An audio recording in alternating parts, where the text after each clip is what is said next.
Welcome to episode 2 of the Bain Report podcast. Lots to talk about today. Obviously, the New York Knicks are NBA Finals champions. They win it in Game 5 to secure the 4-1 series victory over the San Antonio Spurs. We're also going to be talking about the U.S. men's national team getting their first win of the World Cup the other night against Paraguay. And then, of course, talking about some recent MLB news as well. So super excited to be talking to you again about some of the recent happenings in the sports world. Let's start with NBA Finals Game 5. Coming into this game in San Antonio, the Spurs were obviously looking to start the comeback. Wembanyama said in his post-game interview after Game 4 that he believed and that everyone in their locker room believed that they were going to make the comeback. It wasn't a matter of if, it was a matter of when. And it sure looked like they were poised to do that through the first quarter. A slow start for both teams, no points throughout the first 2 minutes, and really a slow quarter in general. Not a lot of scoring, but Wemby opened up the scoring with the dunk about 2 minutes into the game. He had an incredible first quarter, and you could tell that he was really trying to step up to the challenge. Wemby finished with 6 points, 4 rebounds, 1 assist, and 3 blocks through just the first quarter alone. A very impressive night for Wemby. And a very impressive night for the rookie Dylan Harper as well. Dylan Harper played magnificent in the first quarter and the rest of the night as well. He finished the first quarter with 7 points, an assist, and shooting 100% from the field, along with some very great defense from him as well. Dylan Harper looked great. At times, Dylan Harper was the best offensive player on the court for the San Antonio Spurs, and we'll get to that later on as well. The Knicks started ice cold through the first quarter. They shot 4 for 22 from the field and had 6 turnovers, and it just felt like I mentioned last episode, it felt like they were still riding the high from Game 4, and they hadn't yet come all the way down. And they just looked out of sorts and uncomfortable in a San Antonio arena that was filled with plenty of Knicks fans. It was about a 60-40 split between Spurs and Knicks fans in San Antonio last night. And they just looked like they weren't ready, or they were still coming off the high, like I said, or it could have just been that the nerves of being one game away from a championship were just a lot for this team, as they were so close and they could feel it. But either way, Jalen Brunson was able to keep them afloat. He had 8 of the Knicks' 13 points in the first quarter and was the only reason that the Knicks were in this game, and really was the only reason they won this game. The Spurs finished the first quarter up 10, 23-13, as we headed the second quarter.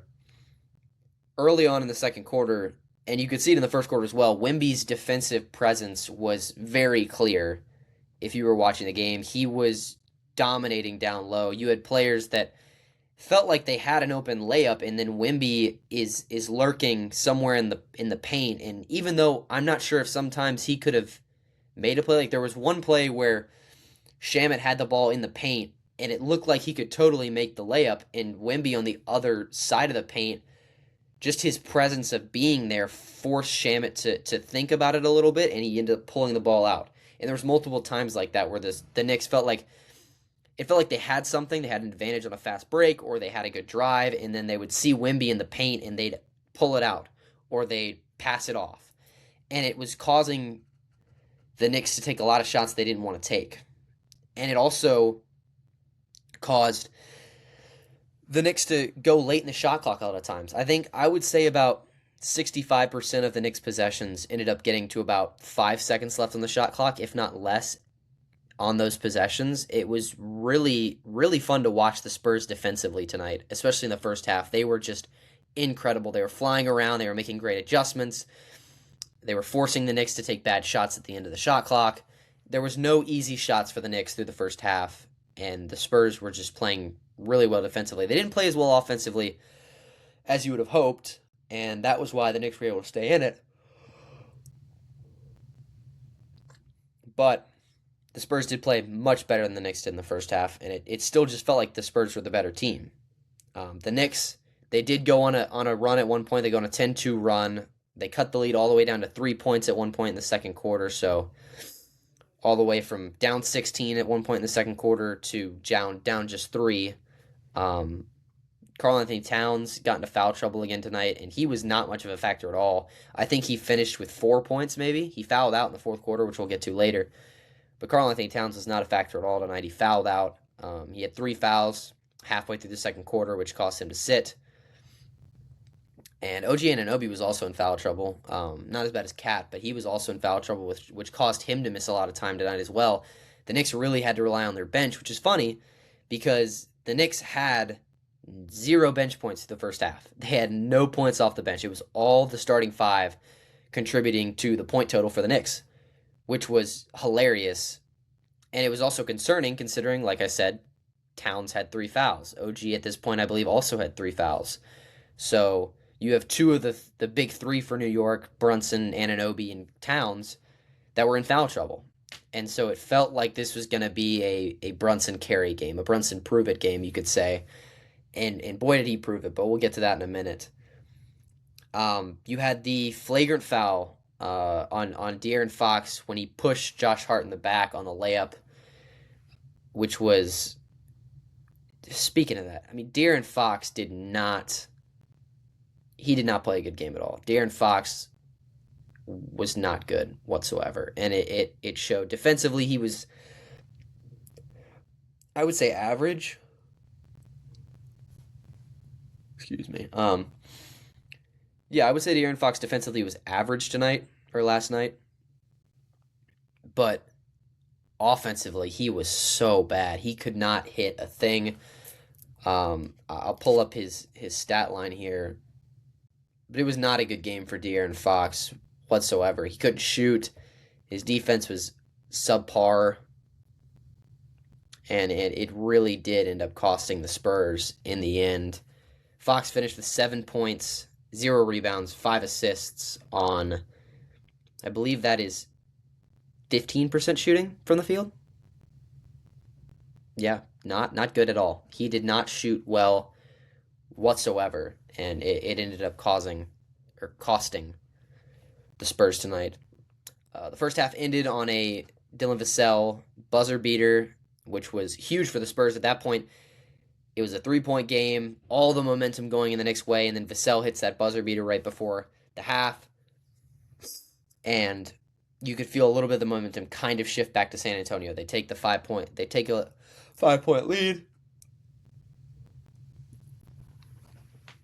a 5-point lead into the half. Brunson had 18 of the Knicks' 37 points at the half, which is not even the most insane stat line for Brunson of the night. But he was very much carrying in the first half and didn't get a ton of help everywhere else. Josh Hart was very good tonight, and he stepped up in a big way when Towns and Anunoby couldn't. But it was all Brunson in the first half, which takes us to the third quarter, and it was just dumb mistakes. It was inexperienced mistakes is what it felt like. It felt like a team that hasn't been to the playoffs much. They don't have much experience in these kind of games, which they don't, and it's fair. But we had kind of accepted that this is different, especially after the Western Conference Finals, where the Spurs felt like, back up against the wall against OKC, down 3-2. They come back and win 2 win-or-go-home games at the end of that series against one of the best teams in the league and the reigning champions in the Oklahoma City Thunder, and you expected them to kind of ride off that and to continue not making mistakes. They didn't make mistakes very much in that series, and that's why they won. But they start the third quarter with dumb mistakes. You had, you had moving screens. There was a push off at one point by, I believe it was Stephon Castle early in this third quarter.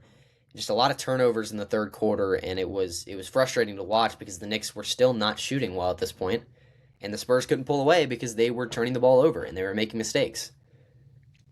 Dylan Champagnie was very good tonight, actually. He played really well. He had 2 threes early in the third quarter. I think he finished with 4 threes made. I think he had like 16 points, which was, I think, probably the third or fourth most on the Spurs tonight or last night. He played a good game. At this point, halfway through the third quarter, Karl Anthony Towns and OG Anunoby pick up their 4th fouls. Both of them now have 4 fouls. They both go to the bench for like the last 5 minutes of the third quarter, and it forced the Knicks to go small. And this was something that was scary if you were a Knicks fan. The Knicks were forced to go with a small ball lineup a lot of times they would keep Mitchell Robinson off the floor so that the Spurs couldn't do hack-a-Mitch. And so it ended up being OG Anunoby was basically the five. He was the biggest guy out there on the floor, and you had Hart and Alvarado and Brunson and Bridges were the other four. And it was a fun lineup to watch just because it was like, this is so weird. And they somehow held their own. There was a few times where the Spurs would take advantage of it, and they'd get the ball to Wemby, who had like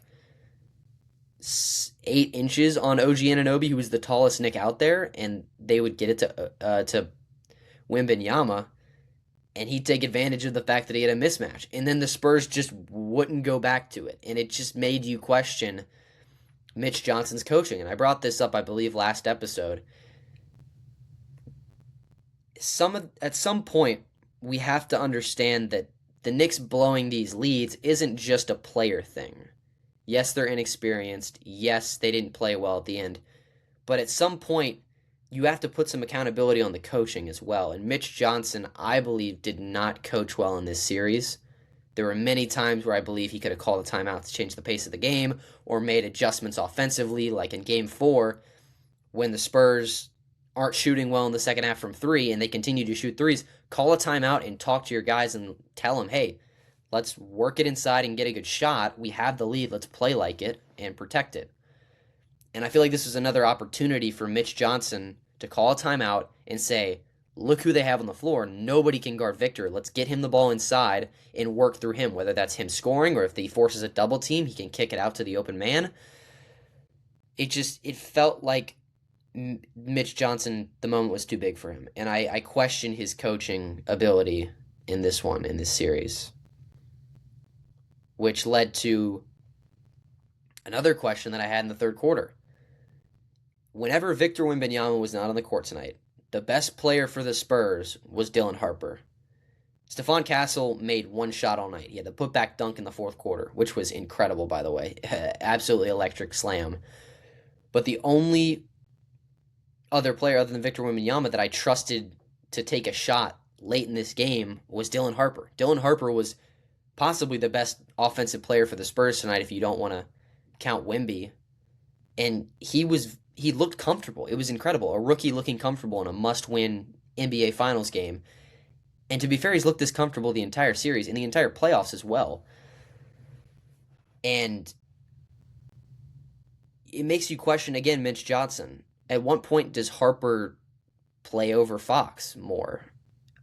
De'Aaron Fox was hard to watch in this game. He wasn't shooting well. And you wondered if Mitch Johnson was going to sit Fox down in the fourth quarter and be like, hey, we're going to go to the hot hand right now, which is Dylan. He's playing much better. This isn't anything personal to you. None of this is personal to De'Aaron Fox.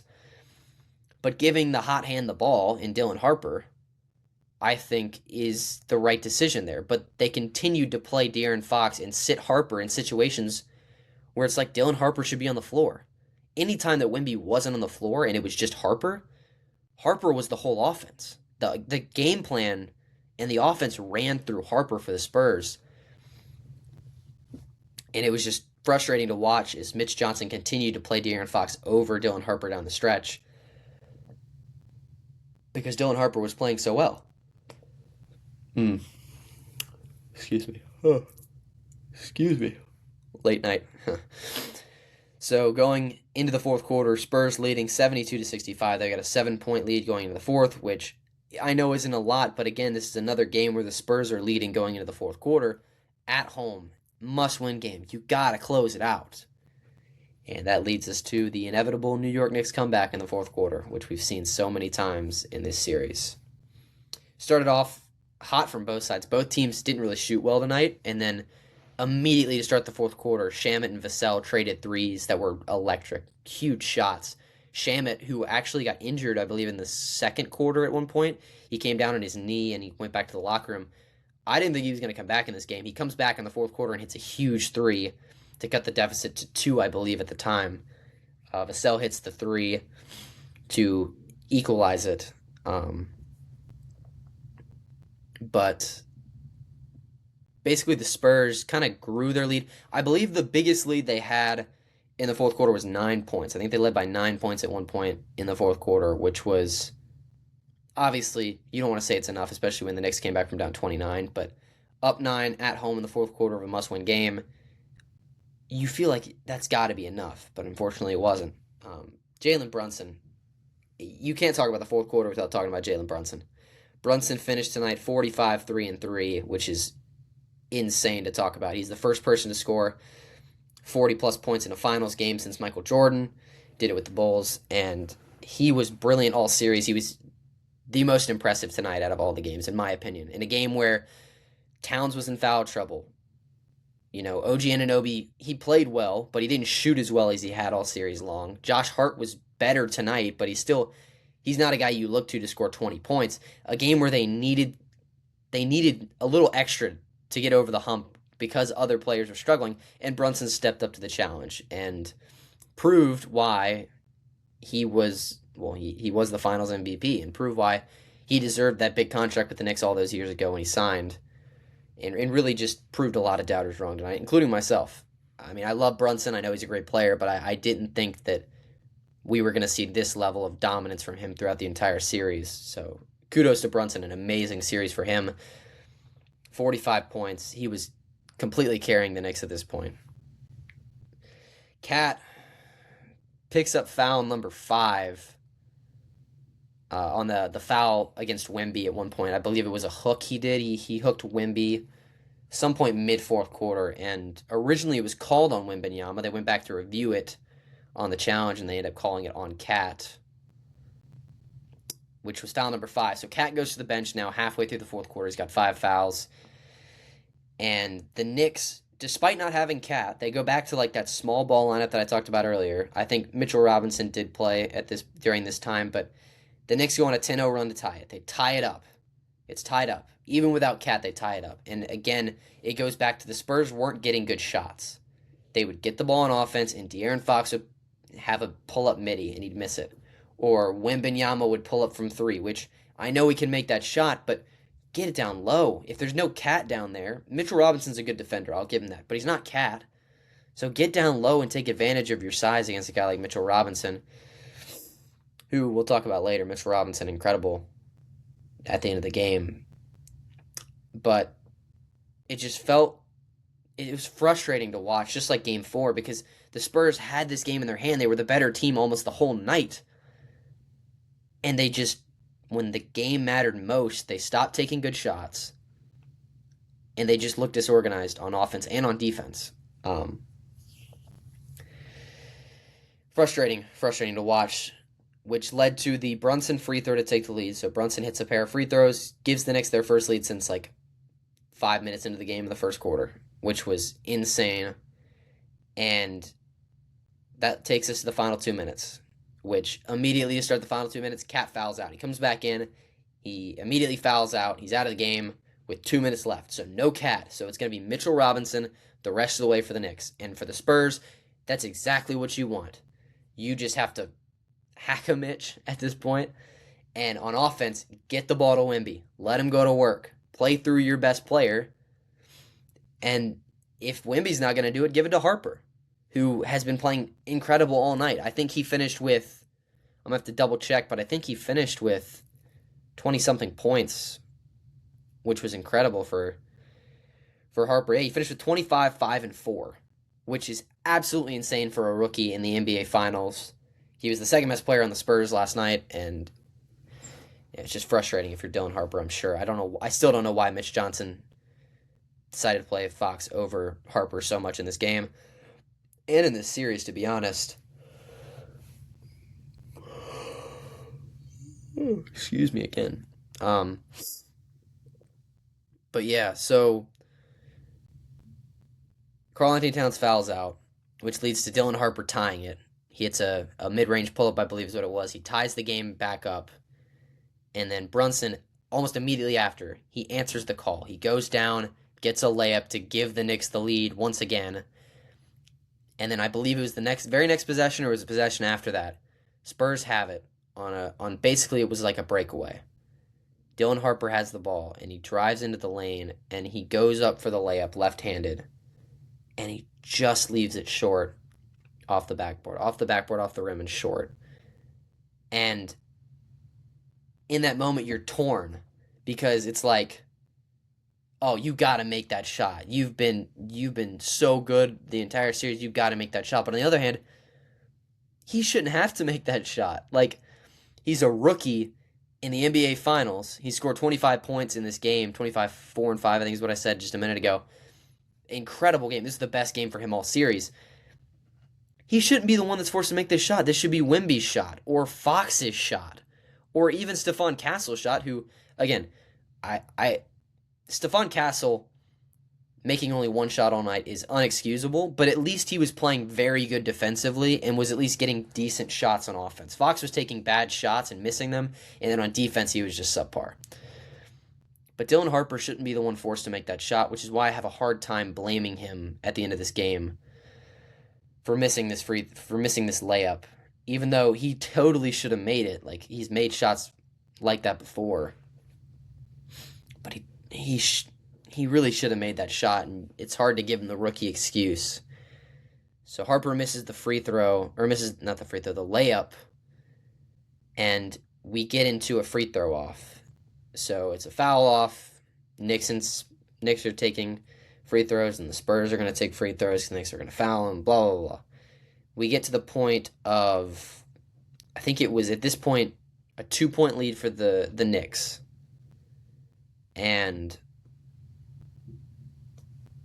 I think it was a 2-point, maybe it was a 1-point lead for the Knicks. And they're at the line shooting. I can't remember if it was Brunson. I think it was Brunson shooting. And Brunson misses the second free throw. And Mitchell Robinson fights through the Victor Wembanyama box out and gets the offensive rebound to start up a fresh possession and forces them to foul Brunson again, which he goes to the line and makes those free throws after that. But the fact that, I mean, that was basically the sealer. At that point, it was the sealer. Because Mitchell Robinson secures the Knicks 2 more free throws. They take a 3-point lead after that. But if the Spurs get that rebound, they're down 1 with, I think it was like 9 seconds left, which is still plenty of time. You can still do something with that. But Mitchell Robinson gets the biggest offensive rebound in Knicks franchise history and basically secures them the chip.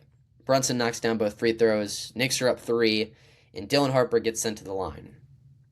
And there's a lot of discussion for Dylan Harper. Do you make both? Do you make the first one and miss the second one to try to get a rebound so you can get a shot up? But it didn't matter because Dylan Harper missed both. He missed both free throws. And this is where I start to stop giving him slack. I give him slack for the missed layup, even though I really shouldn't, but I still do. And then you get to the free throws, and it's just so frustrating. He misses both free throws. Knicks are up 3. The Spurs foul Mikal Bridges. He goes to the line. He misses his first. And you're thinking, if he misses the second one, the Spurs at least have a chance. They're still down just 3. But he makes the second one. The Knicks go up 4. And then the Spurs, they get one more shot up. I think Wembanyama shoots a 3. He misses it. And that's the ball game. Time expires. New York Knicks are your NBA champions. But yeah, I know that talking through this, it's a lot of like, oh, the Spurs should have done this and the Spurs should have done this. And this isn't to discredit the Knicks. The Knicks are an incredible team, and they played an incredible series. They were great. Brunson has been incredible to watch. He is by far the best player in the series. With Wembanyama in the series, he was better than Victor Wembanyama, in my opinion, especially in this game. But at the same time, the Spurs, they were the better team. If you watched all the games, or I should say, if you watch all the first half of all these games, the Spurs are by far the better team. They had a positive, I can't remember the point differential after first quarters in the 5 games in the series, but the Spurs had a huge point differential over the Knicks in this series through the first quarters. And it was just, like I said, not discrediting the Knicks. Great season, great playoffs. They're a great team, and they do deserve this title because they overcame a lot of stuff that was really incredible to watch, and they played really well down the stretch. But it feels like we were almost robbed in a sense. It's like a completely different Spurs team came to play this series versus the Oklahoma City series. It's just so frustrating to watch a team with so much potential and talent fail like that. And it's not like they all got blown out and it's like, oh, well, what could have been? No, it's more of like a what should have been. The Spurs are winning by double digits in all 5 games at one point, and they lose in 5. Like to look at this series and say the Knicks won in 5 games, like the Spurs won 1 game, it doesn't do it justice for how, I don't know, it's just such a confusing series. Final takeaways. Brunson is incredible. Jalen Brunson, totally deserving of the Finals MVP. 45 points. Most points since Michael Jordan did it in the Finals with the Bulls. And he played incredible. Even in a day to last night where Cat and OG were not on their A game. They were both kind of off. He got help from Josh Hart. I'll give him that. Josh Hart played an incredible game. I didn't give him enough love throughout this breakdown of the game, but it was all Brunson. It was all Brunson. And I think the Knicks finished with like maybe 10 bench points at the end. It was all Brunson, and Josh Hart played a good game. Mikal Bridges, I'll give him credit. He played a decent game. OG played well. But yeah, it was all Brunson in this one. So kudos to him. He deserves it. He deserves the title. He played so well in this series. He deserves the Finals MVP. So all credit to him. And for the Spurs, look, they'll be back. This team is too talented not to make their way back to the Finals at some point. I don't know how soon it'll be. I think they'll have a little bit of a struggle with the Thunder over the next 5 years of which of those two teams are going to emerge from the West. But I think the Spurs have a very bright future, a very bright future. They've got two of the best young guards in the league right now with Stephon Castle and Dylan Harper, and they've got, like I said last episode, in my opinion, the best player in basketball in Victor Wembanyama. I'm excited to see the leap that Wemby will take in year 3, or maybe it's 4. I can't remember how old Wemby is and how long he's been. I think it's year 4 next year. Will be at year 4 for Wemby, but excited to see the leap he takes in year 4. I'm excited to see the leap that Stephon Castle will take in year 3, and super excited to see the leap that Dylan Harper will take in year number 2. These 3, I hope the Spurs do not break these 3 up. These 3 are going to be special for a long time to come, and it's going to lead to Spurs championships down the road. The biggest thing for this team is just to learn from this experience, to mature, and now you have that playoff experience, and come back next year with a fire and a little bit of a chip on your shoulder trying to prove that you are good enough, and last year wasn't just a fluke. I have a lot of serious questions about De'Aaron Fox and about Mitch Johnson. De'Aaron Fox, he didn't play well in this series at all. I think it was game 2 was when he had the big game where I'll give him credit in that one. He played well in that game, but overall in this series, he looked awful, and he just didn't play well. And it made you think, why is he starting over Harper? Just start Harper. And I understand why they started him. It's because De'Aaron Fox has the experience. He's a lot older. He's more mature, I'm sure. But in the games when you watch, it's like Dylan Harper looks like a 10-year vet, and De'Aaron Fox looks like, well, washed. And he made dumb plays that make you question his veteran ability. Obviously, game 4 going for the layup when he could have pulled it out and forced foul shots. I don't know. This whole series is a big what if, and De'Aaron Fox, who's got a huge contract extension kicking in next year for, I believe he's got 5 years more with the Spurs. So it'll be interesting to see what the Spurs do with him, if they want to trade him off and get rid of him, or if they're going to hang on to him and see if it'll be a more productive postseason next year. He played decent in the regular season, not very good in the playoffs, especially not good in this series. So we'll see what they want to do with him. And with Mitch Johnson, I believe this was technically his first full year as the head coach for the Spurs. He coached well all season. You have to give him credit for that. Taking a Spurs team that didn't even make the playoffs last year and then taking them to the finals this year is impressive work, and my hat's off to him for that. But then getting to the finals, and it felt like you didn't have control over your own team, and you didn't know what you were doing in the crunch moments. And that's something that is frustrating, and is something I question about him going forward, is can he be like that in the clutch moments? We'll see, obviously, how that works out. At the end of the day, congratulations to the New York Knicks, NBA Finals champions of the 2026 NBA season. I pray for New York that city does not burn down. The Spurs fans are crazy. We'll see how that goes.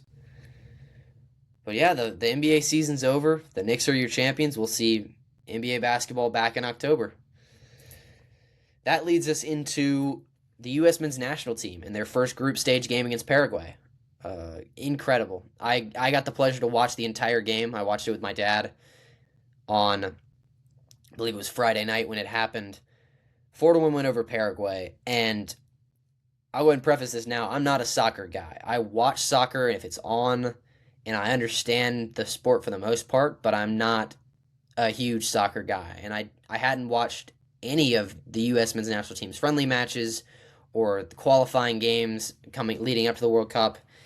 So I had no expectation. I just knew that in the past we've really struggled to perform in the World Cups. We always make it to the round of 16, and then we find a way to collapse there.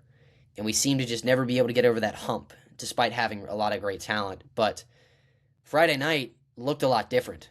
This U.S. men's national team looked incredible.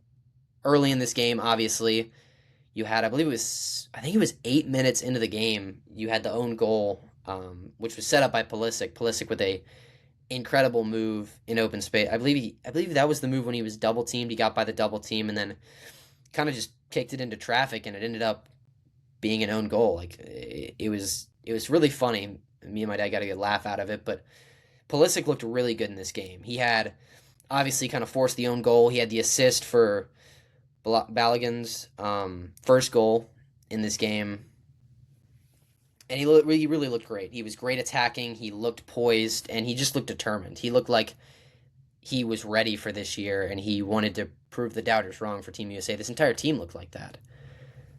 So yeah, Pulisic looked great. Flaren Balogun, never heard of the guy coming into this game, and now he's being treated as like an American hero almost, which is not technically wrong or off. I mean, scoring 2 goals in the group stage opening match is great, and he played really well. Not just the 2 goals, but just overall in the attacks, he looked good. Originally he scored a goal and he got taken back. He scored a few minutes later for his first goal, and then his second goal, he got out in open space, made a move, and got one in the top left corner, which was an incredible goal. That was my favorite one to watch of the night. Yeah, Balogun looked really, really good. I believe this is his first year playing for the U.S. men's national team, if I remember hearing that correctly, and he definitely looks like a piece that was missing from the past. He really helped us in our scoring ability, and was nice to see him alongside Pulisic playing both so well. And then, of course, Gio Reyna scores in the final minutes of this game to make it a 4-goal opening match for the U.S. men's national team. Obviously, they did give up the 1 goal to Paraguay early in the second half, I believe is when it was. And that's been, to my knowledge, it's been a problem for this team going into the World Cup and the friendly matches and the qualifying rounds, was that this team isn't very good defensively and that they've struggled to keep teams off the board, which is fine. You can still win games by giving up goals if your offense is good enough. But the problem had been that our offense wasn't good enough. Well, now Pulisic looks great, Balogun looks incredible, and this team looks poised. So who knows? We'll see how this goes. But watching the game, the pure dominance that this U.S. men's national team had over Paraguay was really fun to watch, for sure. You had I think the U.S. men's national team had 65 or 70% possession in this game, and they were on Paraguay's side of the field for most of the game. The first half, they were on Paraguay's side of the field almost the entire game, and in the second half, a majority of the time was played on Paraguay's side. But overall, just a dominant performance from not just Pulisic and Balogun, but from every single player. I don't know the name of the U.S. men's national team's coach this year. I know they have a new one, but he seemed to coach a really good game plan coming into this game against Paraguay. And it's really easy to overreact in these situations and say that, we're going to win the World Cup, we're going to win it all. We do have to remember that Paraguay is not a good team. I believe, I looked it up earlier, Paraguay, it's their first World Cup appearance since 2010, so 16 years they haven't been in the World Cup, or haven't qualified for the World Cup. And so, this team was supposed to be the easiest game we had in the group stage, and I believe it will be once we get to the final 2 games of the group stage. But we still played really well, and there's no reason not to overreact to that. We played well, but don't get too excited because this team is the worst team we're going to play the entire World Cup. So we'll see how we fare, though. We've got Australia, who beat Turkey last night In their first group match in our group, they beat Turkey 2-0.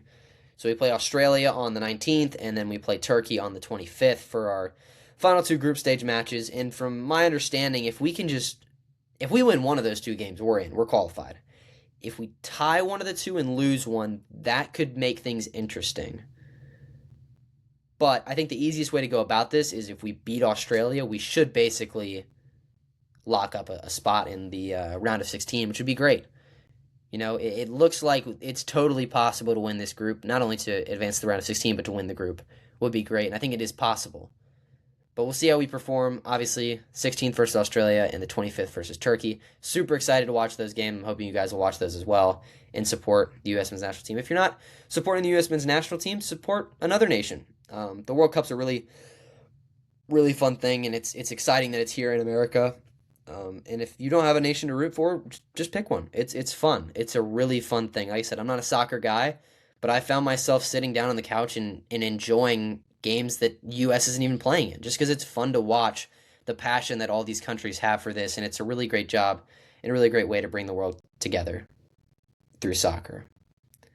That leads us into our MLB roundup, so to say, over the last couple days. First piece of news I want to talk about is Jacob Misiorowski. Jacob Misiorowski is having an incredible season, obviously, for the Milwaukee Brewers. And just the other night against the Philadelphia Phillies, Misiorowski threw a complete game shutout, his first ever complete game shutout. He gave up one hit and struck out 15 batters in 9 innings of work, which is absolutely insane. It's incredible that he just did that. An incredible performance. He also racked up the fastest ever recorded pitch by a starting pitcher at 104.5 miles an hour, which is unfathomable to me that somebody can hit that. That's possible to hit that pitch is incredible.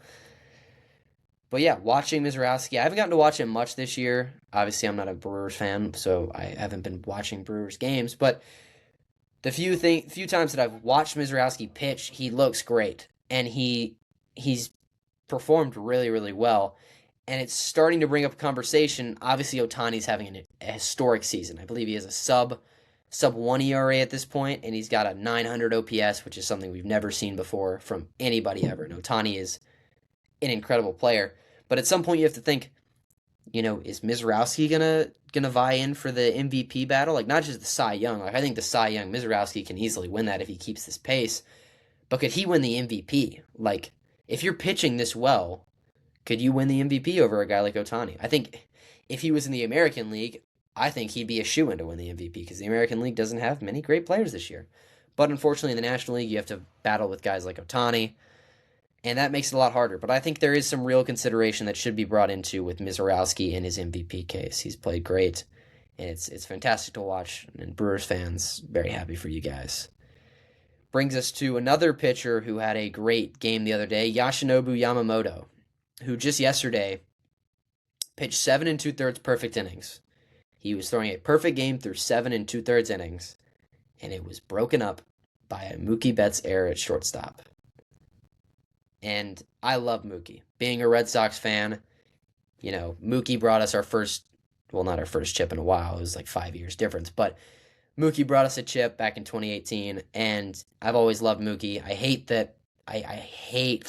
that this team decided to trade him away for basically nothing. Is so frustrating to me. But Mookie Betts is a true right fielder. I know that the last 2 years he's been playing shortstop because the Dodgers don't have any shortstops on their team, and they've got a plethora of outfielders they can throw out there. But Mookie's a Gold Glove right fielder. There's a reason. He's a great right fielder. He's not a shortstop. He's a good shortstop, but I don't think defensively that's where he thrives. He thrives in the outfield. And I hate it for Yamamoto to have the perfect game ended on that. To end on an error by Mookie at short sucks. But it didn't really matter because just 1 inning later, after 8 no-hit innings, to start off the 9th inning, Tristan Peters hits an absolute tank to right field. I was watching when this happened, and it was just like, oh, well, it's over now. I think it was like 2 or 3 pitches into the inning, too. It wasn't long. So, you get worked up over these 8 no-hit innings, and then all of a sudden it's gone. Just like that, it's gone. So Yamamoto, 8 no-hit innings. He pitched really well, but unfortunately, the White Sox were able to score and break up not only his no-hitter, but the shutout. But you feel for Yoshinobu Yamamoto. I just wanted to talk about it because he was really so close to history. 7 and 2/3 perfect innings and then 8 no-hit innings. And then Tristan Peters comes along and smacks a pitch, and it's funny to see. That brings us to our injury update for the Major League Baseball. And the first one on the list for all of the Braves fans that watched this, I know that a lot of Braves fans are tuning in. Spencer Strider, just last night, was taken out of the game against the Mets with elbow soreness in the fourth inning. They placed him on the IL. It was the 15-day IL this morning, and they are still waiting back to hear what the doctor has to say about it. Obviously, you're concerned about this because Strider has already had 2 Tommy John surgeries, I believe. I know he had one a couple years ago, and I believe he had one right after he got out of Clemson back in 2018 or 2019. And so you're really scared here if you're a Braves fan. I talked about Acuna's injury history last episode, and now Spencer Strider's going down with an elbow injury, and a pitching staff in the Braves that is good could get worse. And a lot worse. Like, obviously, Braves have Chris Sale. He's amazing. Another guy that I don't know why the Red Sox traded him away, but whatever. Chris Sale's amazing, but other than that, I don't trust any of the other pitchers on this roster. I think Bryce Elder's not great. I don't think that, I can't name the other guys off the top of my head. That's how I just can't name the other guys off the top of my head. But I know that I don't necessarily trust those guys to keep this team afloat in the pitching situation. Now, if the Braves continue to hit like they've been hitting all season, it shouldn't be much of a problem. But again, just another reason why I'm not sure if I can pencil in the Braves as a World Series favorite, because they've got an injury history, and the entire team has an injury history, and it's starting to scare me, and it's starting to scare Braves fans all over the world. So yes, Spencer Strider still waiting in on the doctor's diagnosis of his elbow. Which leads us to Jose Ramirez. Jose Ramirez, the Cleveland Guardians' third baseman. He's been, one of the best players in the American League for the last couple years. He left the other night with a broken left hand. He broke it while swinging. I believe it was a foul ball, and it just must have just messed up his hand. So a fractured hand for Ramirez. They're not sure when he's going to return, but he's out indefinitely until he recovers from that. So prayers going to Jose Ramirez and for Guardians fans who are looking to win their third straight AL Central title. We'll see if they can do that without Ramirez long term. And then finally, Danny Pasquantino has a broken right hand. He's expected to miss 6 weeks. He also, like Jose Ramirez, acquired the fracture through a swing. Bad contact with the ball on the bat, and it caused a fracture in the hand. So Pasquantino, he's been said to going to miss 6 weeks. We'll see if that's really how long he's going to miss. But for a struggling Royals team, it might be time to just kind of sell at the deadline at this point. I don't have the standings up in front of me at the moment, but at a certain point, you got to sell. Yeah, no, they're 28 and 43 on the season. Not a good year for them at all. At some point, you got to start selling. And they really need to start building around Bobby Witt because he is so talented. And it's frustrating, I'm sure, for him and for Royals fans who have such a great talent to not be able to win games. So whether that's selling the team to build around Bobby Witt for the future or selling Bobby Witt to build around the other guys for the future, we'll see what the Royals want to do. And that leads us to my favorite part of the episode today. We get to talk about the Red Sox again. Love doing this. Last episode didn't love it because we weren't playing well, but we just the last 2 days took a 2-0 series lead over the Rangers. We play game 3 of that series tonight, and it's been great to watch. For the first time since, I believe it was April 6th, the Red Sox clinched a series victory at Fenway, which is wild to say that we've only had 2 series wins at Fenway and we're already in June. This Red Sox team is so disappointing so far. But it gives me hope. If this team can find a way to string along wins up to the deadline, it'll give me hope that maybe this team can find a way to make the playoffs. We'll see. But I'm still hopeful. I'm hoping because this roster is so talented. And if we can find a way to get Crochet and Anthony and Story and all those guys back by the time the deadline comes along, we can win. I know we can win. I'm positive that this team can win. I saw it last year, a team that wasn't supposed to win. They end up winning, they make the playoffs, and they lose to the Yankees in the wild card, but this team can win, and I know they can win. And this might just be the hopeful Red Sox fan talking at me, but I know that this team can win, and I'm hoping this team can win. So Red Sox hoping for a sweep tonight in Boston. The biggest thing for the Red Sox these last two games is the offense is back. They scored 6 runs yesterday. They scored 10 runs the day before that. And obviously the pitching's been great. They've given up 4 runs over the first 2 games of the series. But it's the offense that is so refreshing to see that, because this is one of the worst offenses at all of baseball, and they've been the worst offense at home, which is something that's never happened for a Red Sox team. Usually, the Red Sox are the best team in the league at home because they're used to the Green Monster. They know how to play the Green Monster. They know how to play the field, a field that's so different from any other ballpark, and the Red Sox are always so much better offensively at home. And this year, they've been awful at home. They've been much better on the road. And so to see them finally putting things together and being productive at home, especially in the offensive category, is great. And it's great to see, and I'm hoping that's going to continue. The biggest thing, though, has been Ceddanne Rafaela, and Ceddanne, love the dude. Gold Glove outfield defense, and he's a very underrated bat at the plate. He's great at just putting the bat to the ball and getting on base. And another aspect of him that's really underrated is his clutch factor. Obviously, last year he had the walk-off home run in the 8-game winning streak at home in the Fenway Greens, but this year he's also had multitudes of big hits and big moments for this Sox team. And just yesterday, he had a huge clutch RBI single, or 2 RBI single, that was really the game clincher at that point for the Red Sox to take the lead and get that 6-3 win yesterday. But Ceddanne Rafaela is about the only bright spot on this team at the moment, and we're hoping that this team can find a way to put things together and get wins. So that'll basically do it for episode 2. I know this is a little bit shorter than episode 1, but I didn't have a ton of stuff to talk about. I wanted to talk about, obviously, the finals, and I wanted to talk about the USMNT national team, go over a little bit of news in the MLB and stuff like that, but I've pretty much talked about everything that I want to talk about that's happened over the last couple days since the last episode.